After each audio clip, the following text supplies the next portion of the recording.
ఏం చేస్తున్నావు అమ్మా? బయట వర్షం పడుతుంది కదా నాన్న, వేడిగా మష్రూమ్ పకోడీ చేస్తున్నాను. ఎలా చేస్తానో చెప్తాను, ఓకేనా? నేను 400 గ్రాముల మష్రూమ్ తీసుకున్నాను. ఇది ఫ్రెష్ది, ఇవాళ వచ్చిన మష్రూమే. చక్కగా నీటిలో వాష్ చేసుకొని పెట్టేసుకోవాలి. ముందుగా ఇలా ఒక్కొక్కటి నీట్గా కడిగేసుకొని ఉంచుకుంటాం. ఇలా పెద్దది అయితే 4 ముక్కలు కట్ చేసుకుంటాం మష్రూమ్ పకోడీ కోసం.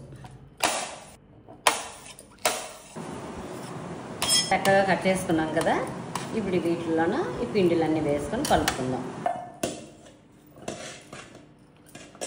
మష్రూమ్ ఈ బౌల్లో వేసుకున్నాం కదా, దీంట్లో 3 స్పూన్లు కార్న్ఫ్లవర్ వేస్తాము, 2 స్పూన్లు బియ్యం పిండి, 2 స్పూన్ల శనగపిండి,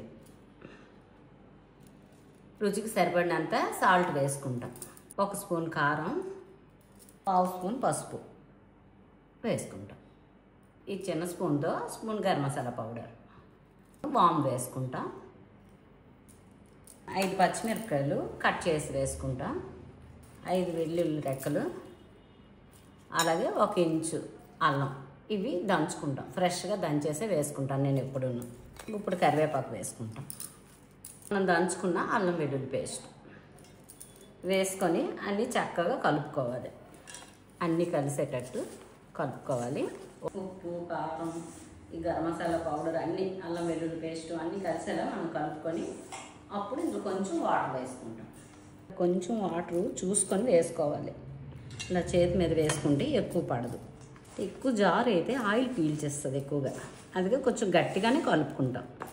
అంత చక్కగా కలిసింది కదా, ఇప్పుడు పెనం పెట్టుకుందాం. హై ఫ్లేమ్ ఉంచుకొని ఆయిల్ వేడెక్కాక పకోడీ వేసుకోవాలి.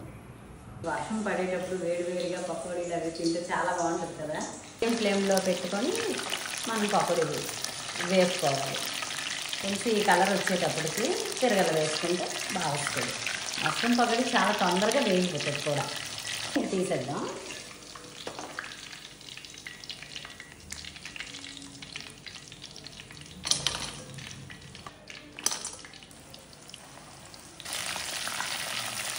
మష్రూమ్ పకోడీ చాలా బాగా వచ్చింది, కలర్ అది చాలా బాగుంది. ఫ్రెష్ కాబట్టి టేస్ట్ కూడా చాలా బాగుంటుంది. మీరు కూడా ట్రై చేయండి నేను చేసే విధంగా. వేడివేడిగా మష్రూమ్ పకోడీ రెడీ. తింటే నోట్లో బ్లాస్టే.